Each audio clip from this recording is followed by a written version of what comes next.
Bienvenidos a Decíamos Ayer. Antes de empezar con la historia de hoy, recuerden que pueden colaborar con el canal a través de Patreon o con la función de miembros del canal de aquí propio YouTube. De antemano, muchas gracias. Dicho esto, empezamos.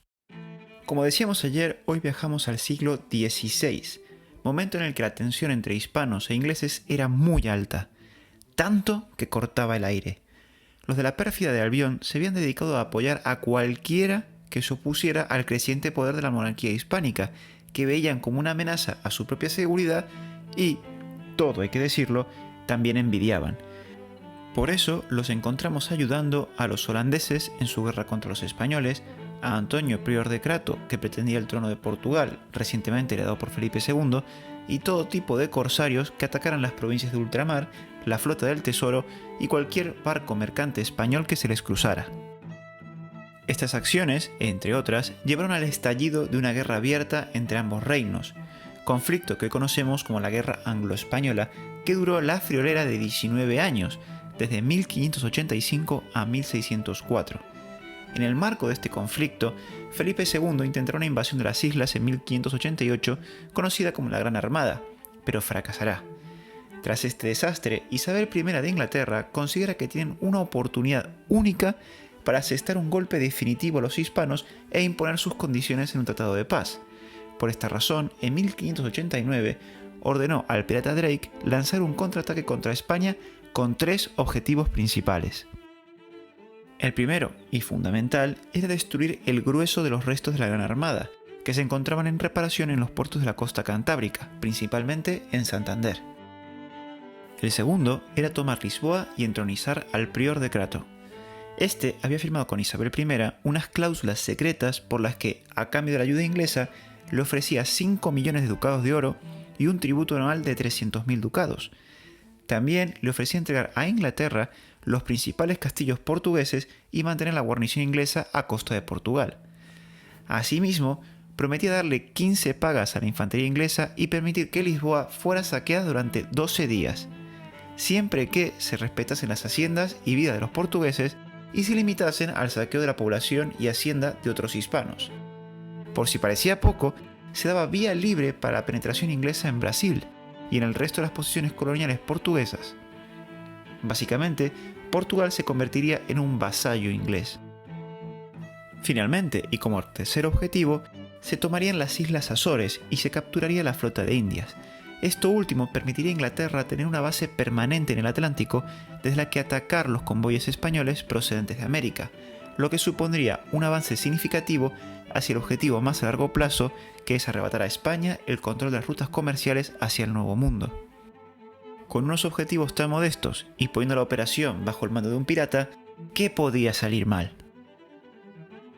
Cuando los de la pérfida de Albión se pusieron manos a la obra a preparar sus fuerzas, lo hicieron como venían trabajando a la hora de promocionar expediciones piratas y corsarias, es decir, financiando la expedición por una compañía con acciones cuyo capital era 80.000 libras.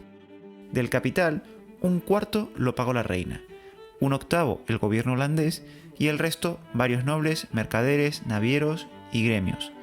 Todos esperaban no ya recuperar lo invertido, sino obtener grandes beneficios. Este sistema se mostraría ineficiente a la hora de afrontar una campaña de estas dimensiones, unido a la falta de experiencia de los ingleses en aquel momento para organizar grandes campañas navales. Los problemas no tardarían en aparecer. Por un lado, los holandeses no proporcionaron todos los barcos de guerra que habían prometido. Por otro, el retraso en la salida debido al mal tiempo causó que se consumiera un tercio de las provisiones antes de salir del puerto, quedándoles solo para 2 semanas de campaña. Además, solo había 1.800 soldados veteranos frente a 19.000 voluntarios, novatos e indisciplinados, y no se llevaban las armas de asedio indispensables para tomar fortalezas, ni la caballería imprescindible para lanzar cargas en las operaciones en tierra. A pesar de los problemas iniciales, la flota inglesa partió de Plymouth el 13 de abril de 1589. La expedición finalmente consistió en 6 galeones reales, 60 buques mercantes ingleses, 60 urcas holandesas y unas 20 pinazas, además de docenas de barcazas y lanchas. En total, unas 150 naves, superando con creces a la Gran Armada Española, compuesta solo por 137 barcos. Además de las tropas de tierra, embarcaron 4.000 marineros y 1.500 oficiales, siendo el número total de combatientes antes de zarpar alrededor de los 27.000 hombres.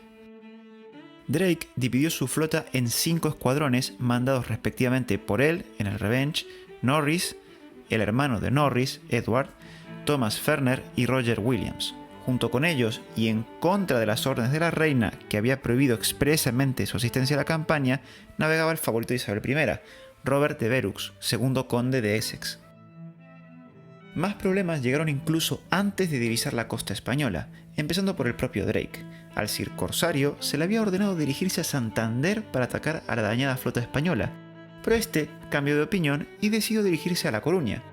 A la desobediencia del líder de la flota se le sumó la indisciplina de la tripulación. Una veintena de pequeñas embarcaciones desertaron, lo que suponía una pérdida de 2.000 hombres a la flota. El primer avistamiento de las velas inglesas en costas españolas se produjo en Estaca de Bares, en la zona de Ortegal, de donde salieron avisos hacia la ciudad. Allí, tras conocer el peligro, se ordenó encender el fuego en la Torre de Hércules para avisar del riesgo a toda la comarca. El gobernador de la ciudad, Juan Pacheco de Toledo, solo pudo reunir unas fuerzas de 1.500 hombres entre soldados, milicias e hidalgos. Afortunadamente, la población civil también se puso a su servicio para ayudar en la defensa de su tierra.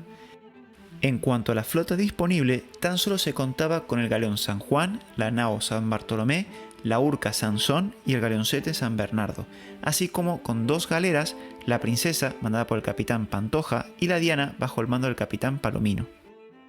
Los enfrentamientos comenzaron el 4 de mayo. El San Juan, la Princesa y la Diana se apostaron junto al fuerte San Antón y dieron la bienvenida a los ingleses a base de plomo, apoyados por las baterías del fuerte, forzando así a los atacantes a mantenerse alejados. Los ingleses se vieron obligados a desembarcar en la playa de Santa María de Osa, 8.000 hombres más alguna pieza de artillería al mando de Norris. Desde allí iniciaron su avance hacia la ciudad. Tomaron sin dificultad la parte baja de la misma, saqueando el barrio de la Pescadería y matando a unos 500 españoles por el camino, entre los que se cuentan también civiles, tras lo que instalaron la artillería para comenzar a batir a los navíos. Ante el peligro que esto representaba para el puerto, los hispanos quemaron los galeones para que no fueran capturados. El resto de buques consiguieron resguardarlos en la ría de Betanzos, salvando a gran parte de la tripulación que se pudo unir a la defensa de la ciudad. El siguiente paso se encontraba tras las murallas coruñesas, y hacia allí fueron los atacantes. Sin embargo, lo que no sabían los ingleses es que tras aquellos muros la guarnición no estaba sola. La población de la villa, incluyendo a mujeres, estaban dispuestos a defender su ciudad. El 6 de mayo comenzó el sitio. Los ingleses descubrieron rápidamente que no sería tan fácil como pensaban.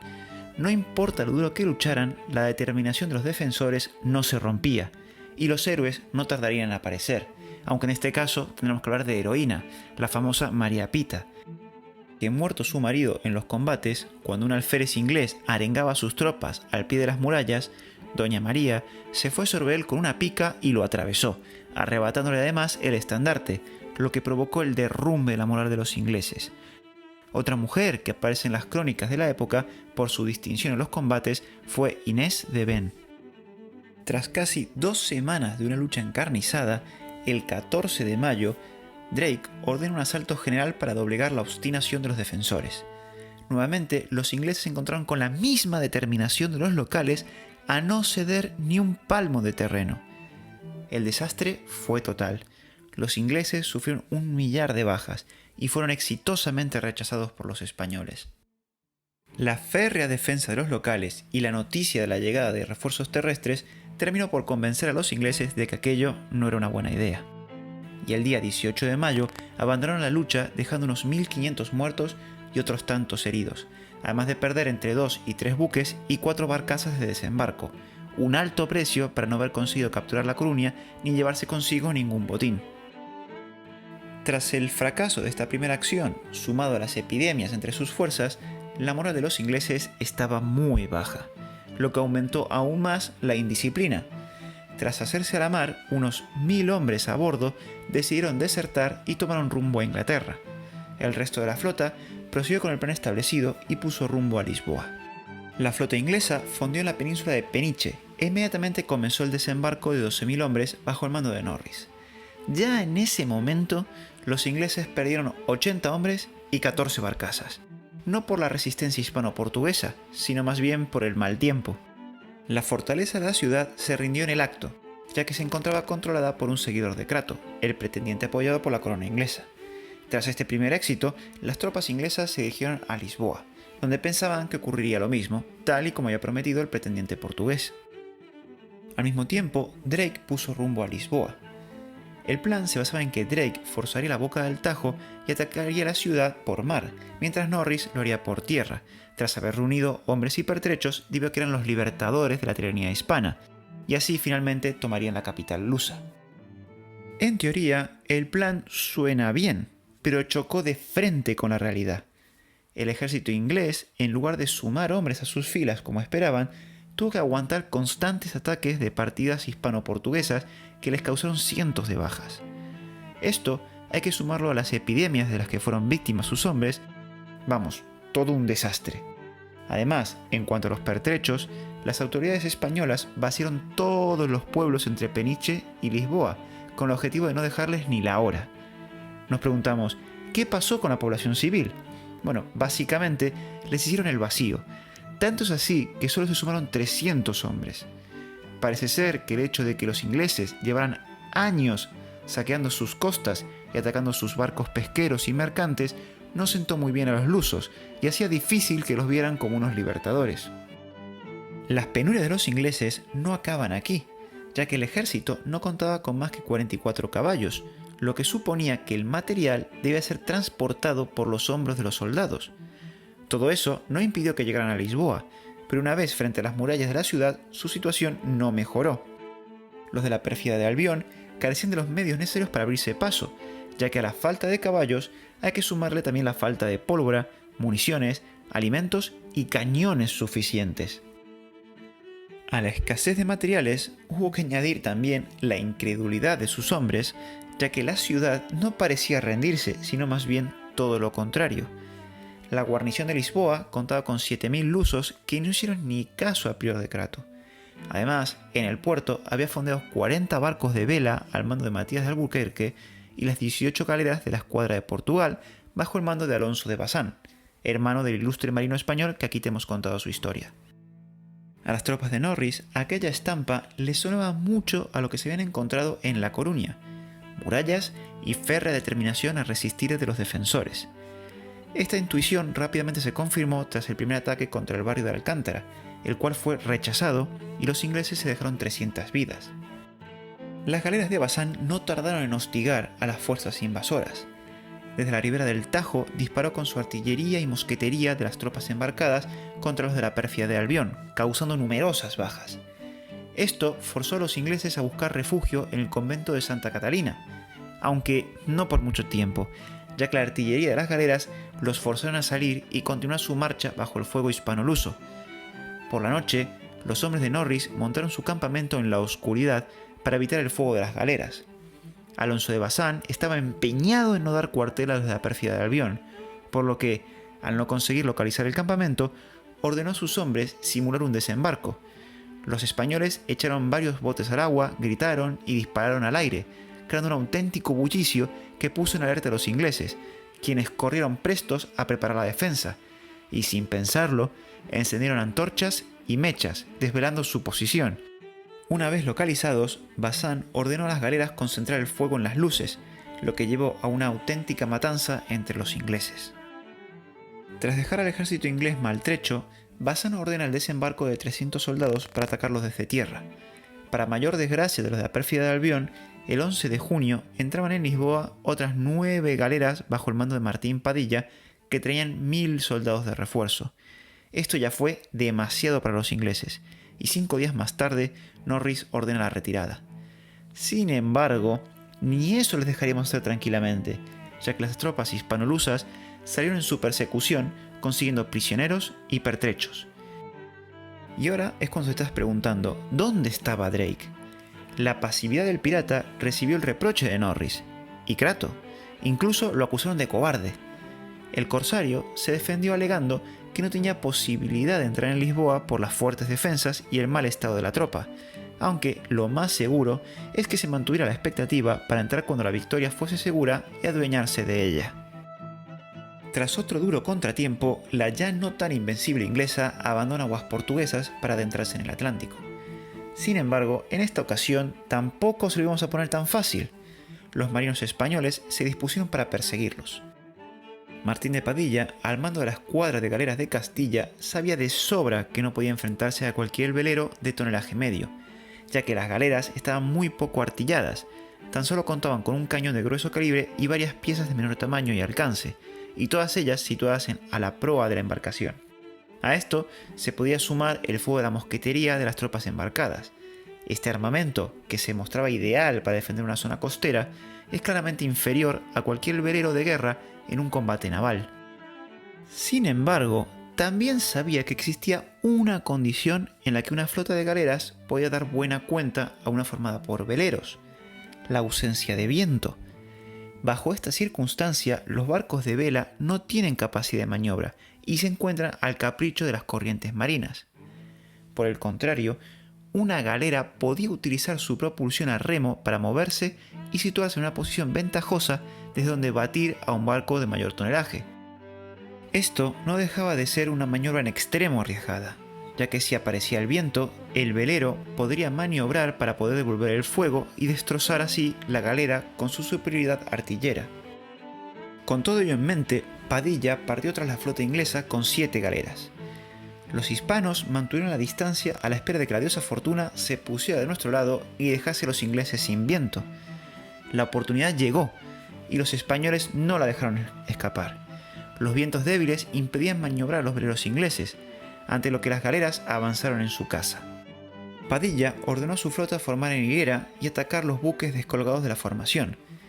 De esta forma, las galeras iban situándose a popa de los navíos enemigos, batiéndolos sucesivamente con su artillería, relevándose unas a otras a medida que se recargaban los cañones. Por parte de las tropas embarcadas, se iba batiendo las cubiertas inglesas con sus mosquetes. Todo ante los ojos de Drake, que no podía ser más que un testigo de cómo aquellos españoles daban buena cuenta de su flota a base de plomo. El ataque hispano fue un rotundo éxito, consiguiendo capturar 4 buques de entre 300 y 500 toneladas, un patache y una lancha. Los ingleses sufrieron aún más bajas, unos 570 hombres perdieron su vida allí, mientras los hispanos solo tuvieron que lamentar 2 muertos y 10 heridos. Sin embargo, la suerte dejó de sonreírnos y una brisa comenzó a soplar nuevamente, lo que permitió al pirata inglés maniobrar su buque y comenzar, junto a otras 4 embarcaciones, la persecución de la flota hispana. Ante el avance de la pérfida de Albión, los españoles decidieron quemar los buques de mayor tamaño y hundir a cañonazos los más pequeños para conseguir huir con éxito. Tras la victoria, Padilla decide dirigirse hacia Cádiz para participar de la defensa, llegado el caso de que Drake decida darse una vuelta por allí. Alonso de Bazán tomaría el relevo y continuaría la persecución, capturando 3 buques más. Tras otro duro golpe a la invencible inglesa, Drake sigue sin desistir y pone rumbo a las Azores para intentar conseguir al menos el último de los objetivos. Sin embargo, a pesar del empeño del pirata inglés, sus fuerzas estaban muy mermadas y fueron rechazados fácilmente por las defensas del archipiélago. Fue entonces cuando Drake se dio cuenta de que era imposible crear una base permanente en las Azores y decide no seguir en su empeño.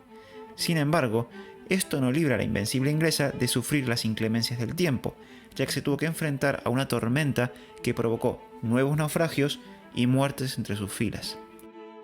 En su camino de vuelta, Drake saqueó el Puerto Santo en Madeira y, ya en las costas gallegas, ante la falta de víveres y agua potable, decide atacar la villa de Vigo, que por entonces era un pueblo marinero de unos 600 habitantes.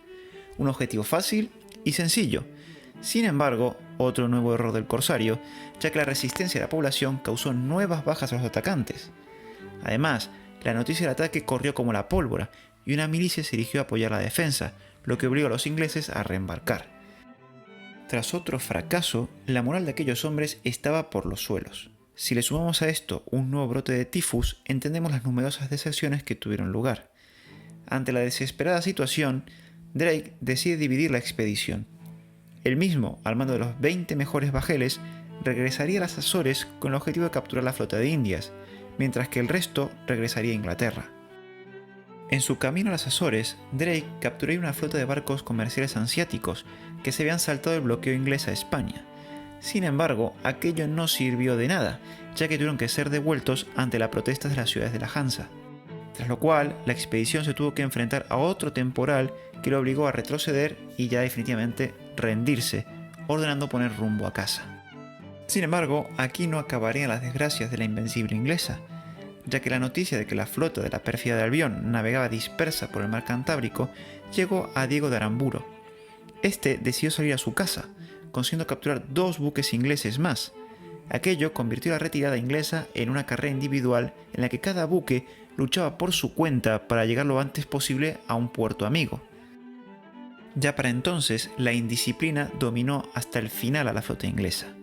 Al arribar Drake a Plymouth el 10 de julio, con las manos vacías, habiendo perdido a más de la mitad de sus hombres y numerosas embarcaciones, y habiendo fracasado absolutamente en todos los objetivos de la expedición, la soldadesca se amotinó porque no aceptaban los míseros 5 chelines que se les ofreció como paga, y tan mal cariz tomó la protesta que para reprimirla, las autoridades inglesas ahorcaron a 7 amotinados.